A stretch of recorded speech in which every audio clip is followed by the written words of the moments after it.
Hello there! Something that people have asked me to do quite a bit recently is to do a full showcase video of my Lamenters army, so I figured, give the people what they want, and I'm just going to sit here, have a bit of a chat about the army that I've built, or at least I'm in the progress of building. This is all unscripted, by the way, so I apologise if I don't seem quite as on the ball as you may normally hear me. Unless you listen to the podcast and then you're used to this rambly version of me. Anyway, so just to go over the general conceit of this army. I started it a few years ago, technically, when I painted, where is he? This guy, in particular, who is wielding a shuriken catapult. Just a random Rogue Trader miniature. One of the RT1 range. And I just painted him as a Lamenter, because I'd always liked the look of the Lamenters. I just thought they looked cool, and I didn't really know anything about them, and I had a random Marine to paint, so he ended up as a Lamenter, and I ended up really liking it. And so I painted a couple more of the miniatures that I had that were from this era in Lamenters colours as well. I think it was this one down here, and I think it was this guy. Yeah, that guy. And then eventually that one. And they were just sort of the start. I was originally just planning to have a little combat squad. Well, this is what the combat squad sort of grew into. I say squad, I mean like a patrol, little combat patrol thing. So sort of 500 points max was sort of the idea. And maybe as something to accompany my other Blood Angels successor army, my homebrew Argent Wardens. But this sort of ended up overshadowing them, and indeed some of the miniatures in here did used to be in that army. But yeah, so the basic idea that I have here is that this army is built around models from sort of 1987 to 1989. So it's a very particular era of the Rogue Trader sort of thing, the very early era of it, where it was pretty much all beakies, and the more modern looking stuff hadn't started to filter in. So it's a very particular era. You can usually tell it because it's the era where everything has slogans written on it, which I do have a few dotted around the army, although not too many because they're yellow, so they end up very easily looking like angry Marines if you write kill on them too much. I'm 36 years old. I can't be having an Angry Marines army. That I can't be having that. But yeah, so it's based around that particular era. Now there are some things where I will go outside of that time period if I need to. So certain things like was a good example. The missile pod on my Landspeeder over there, because I didn't have the top gun for that. Is actually from a Forge World Leviathan Dread of all things, because it kind of fit. But it's a very modern part. But if it fits in, I'm kind of happy to use it. And obviously, you can probably tell even from these long shots that the individual Marines are on 32mm bases rather than the 25, because I just think it looks better. So yeah, that's the basic idea. It's obviously not finished yet. But cause my original plan was to do a showcase of the army once it was done, but I came to my senses and remembered that I never finish an army. It's really just I just paint so much of it, and then I'll move on, and then I'll probably go back to it at some point. So it means that nothing ever really gets finished. It's just sort of, it gets to wherever it gets to. So I figured I'd just do it now, and if I have a significant change, or, there's significantly more of them in the future, then I can do an update video. It's no biggie. Anyway, I suppose I should stop rambling and show off some of the individual parts and explain what's sort of going on here. Okay, we'll start off with the boring bits. We'll start with the tactical squads. I've got 3 of them at 10 man. They didn't used to be that, but since 10th edition came out, and it was like, oh, tactical squads have to be 10 man now, I expanded my 1 5-man squad into a 10-man squad, which is why you might notice that exactly 5 of them have got nothing done to them except for primer.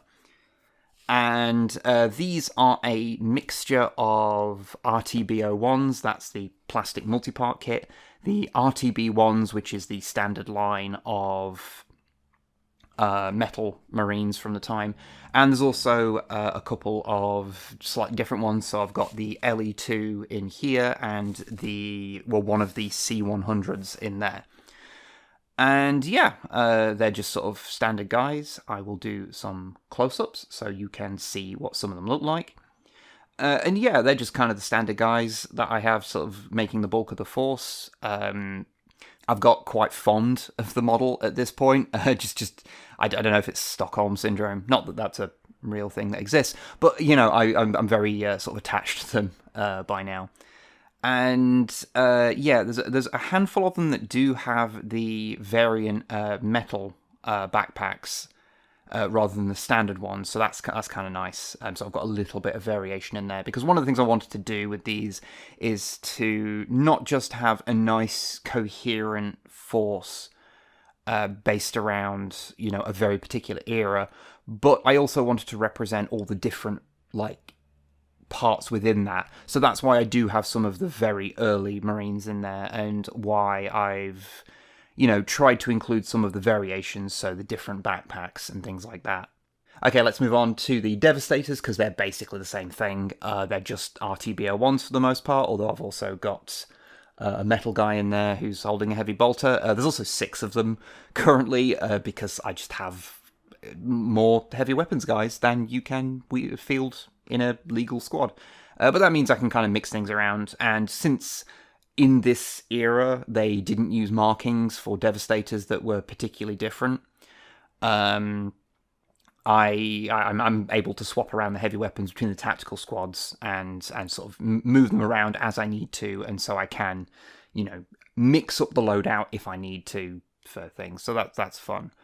The sergeant for that squad actually does have the one little mark that was unique to Devastators, which is on his knee pad there. Because yeah, the markings that I've done on these are sort of a mixture of the original Rogue Trader books, like iconography guide for Space Marines, and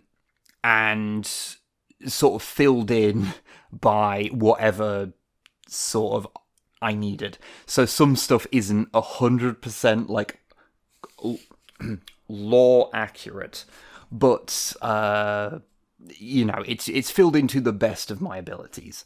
Because ultimately there wasn't like a completely full version of what everything should look like in those really early days, and that's what I wanted to try and capture with this force. Since we're just doing the infantry, let's go on to the Death Company over here.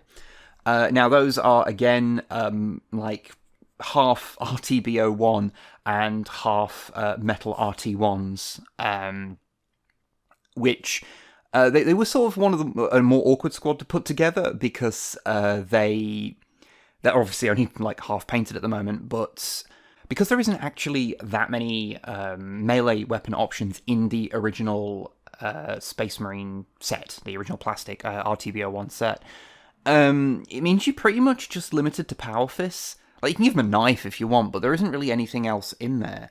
So it meant that I sort of ended up going with this very like power fist heavy squad, which I think is quite fun. But it meant that for everything else I needed to fill in, I needed to find a model from the main like metal range that had a melee weapon and didn't have a like ranged weapon that was not usable. So it meant like I had to find very specific models, and there's actually surprisingly few like melee specialist models in that early range. So if you want to make like a melee heavy army from these models, it's not actually that easy if you want to use all original parts. If you're happy to use like modern chainswords and stuff, it's fine. It's not a problem. But if you're trying to go for, you know, as authentic as possible, like I am, there is issues.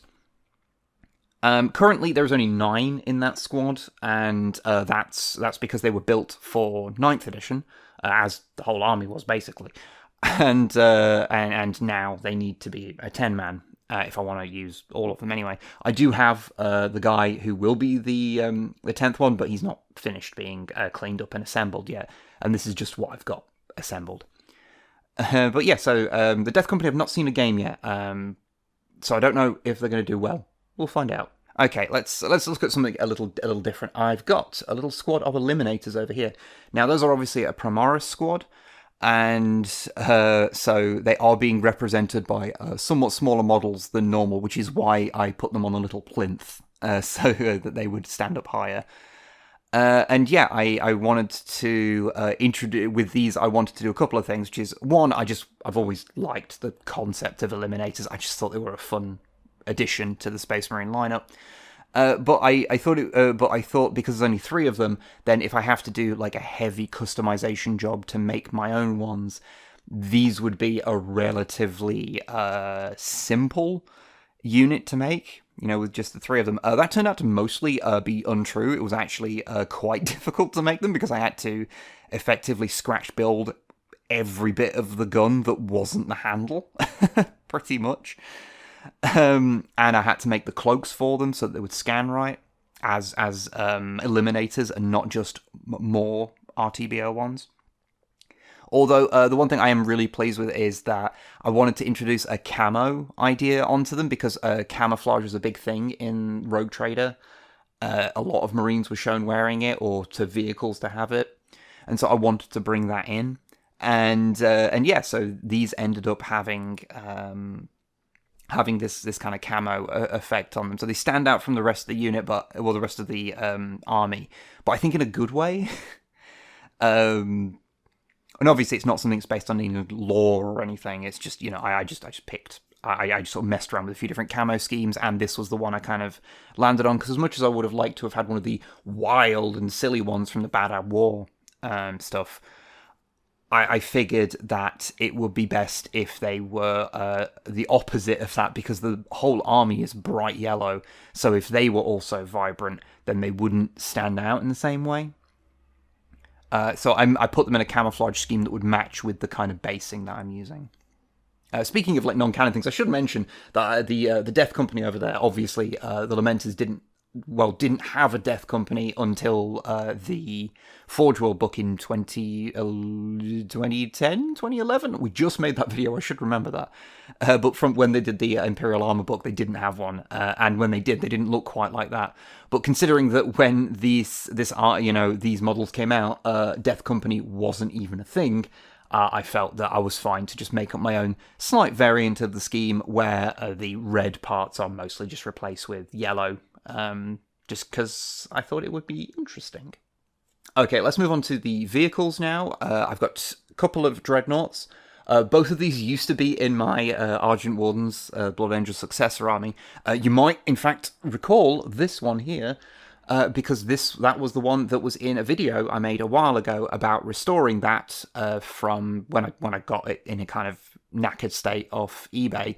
And, I've since stripped it, repainted it in yellow, and I'm much happy with it now. Much happy with the base, especially, because I had a strange solution to how short it was to try and elevate it to more conventional dread height, and I'm much happy with this. The other one was, of course, also in the Argent Warden's army, and again got repainted. I'm particularly happy on that one with the little teeth that I put down the side of its face, because I didn't want to do the full like angry face on it like you saw on a lot of the models from the time that you'd see in White Dwarf and what have you, because I think it's a bit naff, honestly. It's a little over the line for me. But I wanted to allude to it, so I did the little jagged teeth on the side of it, which I think was a nice compromise to have it, but not have to have it, I've got a land speeder here, but I won't show that off in any detail because it's in pieces, as you can see. It's not actually. I'll just knock the camera. You can just take it off because it's just not actually attached. Because it's mid-painting and, the guys on it, I can't even sit them on it because I jammed a little pole up their butthole so that I can put it into a pin vise to paint. And I haven't got around to that yet. But yeah, so that's That's one of the original land speeders, but with a completely different kind of base on it. And it's obviously got the missile pod on it, which comes from the as I mentioned earlier, the Leviathan Dread, which obviously a much more modern part, but I don't know, I feel it kind of fits in. So sometimes you get that. Like, sometimes we'll use a modern part and it looks completely wrong. And other times you won't. Actually, cause so many things I didn't mention when I was doing the Death Company. They've all actually got 3D printed backpacks on, because the jump packs for this era, oh boy, are they expensive on eBay. It is, I mostly you find them on, I've only ever really seen them on Buy It Nows for the most part, and they're usually going between 10 to £15 for a single backpack, and I don't want to spend over £100 on the backpacks for a squad alone, so I just went with a 3D printed option that look fine. They're not perfect, but I think they do the job. I don't think anyone would. You would require a very specific knowledge set to look at this army and instantly pick those backpacks out as being not fitting. I say to an audience who are made exactly of the people who would notice things like that. Okay, so for the rest of the vehicles, you can see the 6 tanks at the back. Okay, they're technically... I know there's very specific definitions for what's a tank, what's an APC, and what's like just a weapon, like a mobile weapon platform. I don't care. In most of the time that this game's existed, they've just come under the category of tanks, so I'm going to call them tanks. Don't worry about it. So I've got a Land Raider, which is a little bit my pride and joy. I won't lie, because I love that model so much. The original Land Raiders just have a vibe. I don't know how to describe it. I just love them so much. I've also got a original Predator. Really big fan of that model as well. That might be that is one of my favorites in the whole army.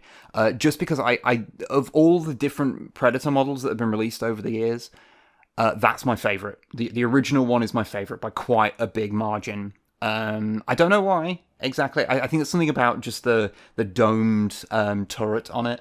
I just think it looks cool. I just really like it. There's also a Rhino on the end. That is the one tank I don't have fully painted. It's just got its basic yellow coat down on it and a few little... and some of it's had its wash and a few little details I've started on. I'll get there eventually, but, I had a bunch of other Rhino chassis to paint. Over this other side, we have a Vindicator, a Whirlwind, and a Spartan. Now, these are all vaguely made from the conversion guides that were in White Dwarf. At the time when Rogue Trader was out, it gave you these guides to build these extra things and gave you rules for playing them. Now, the Whirlwind is pretty far away from how it was originally, like the original guide was shown, because it was unreasonably overcomplicated for something that is basically just a big gun strapped to the front of a Rhino.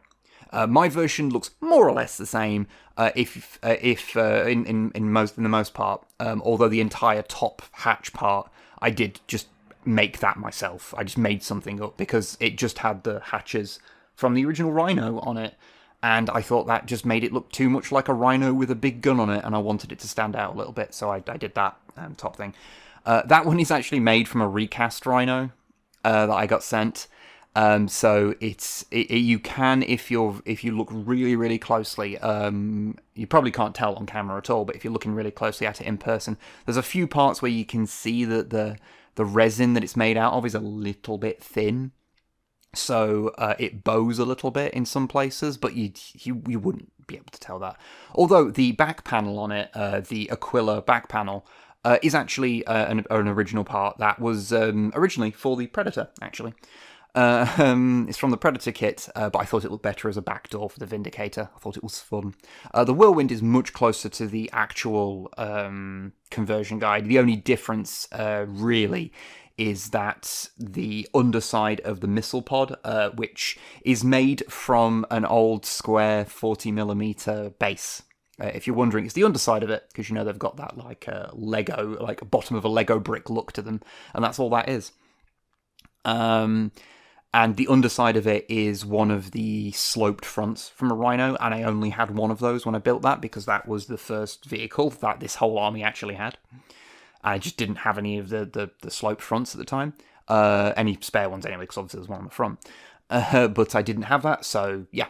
I made another thing, which is made from like an old Airfix kit or something, the little wedge part, and a 25mm base. It's actually magnetized as well. So I can take it off for transport. And also, I suppose, if I want to like make other variants of Rhino chassis-like things, so if I want to make like a Stalker or something, or even a Razorback, I can just make a new turret for it if I want. The last one is the one that I will be... I probably won't pick up and show. I will probably just do some close-ups with the camera, because its sides are not attached. It is a Spartan, which annoyingly has now been legendsed. But yeah, that's another conversion thing. Mine is again built kind of different to how the original conversion guide is described, but I made it sort of how I wanted it. It's most noticeable at the back and front, which are quite a bit different, because I just built it how I preferred. The Land Raider itself, the chassis it's based on, because I would not cut apart an original Land Raider, they're far too bloody rare to make a conversion out of.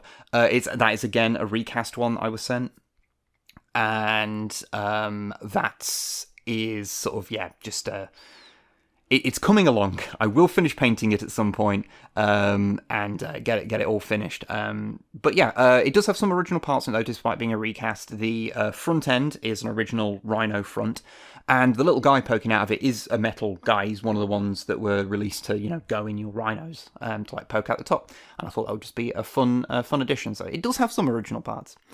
All right, yeah. I guess we're now down to the last bit, which is just the HQ sort of section. The only one that I haven't finished in here is the librarian, who I nearly knocked his backpack off because it's just blue tacked on there. I've also got a apothecary, who is sort of done in a scheme that's got a lot more yellow on it than you would normally see now, which is based on, again, a White Dwarf apothecary design, colour scheme rather. I've got a Tech Marine, who technically, because of the way the rules work now, his giant box of power tools is the equivalent of, I guess, an Omnissiah axe. So I guess it's a power toolbox, which is almost a joke. I've got a lieutenant there and a captain in Terminator armor, who, yes, is one of the Mark 1 Terminator suits, the old Jess Goodwin ones,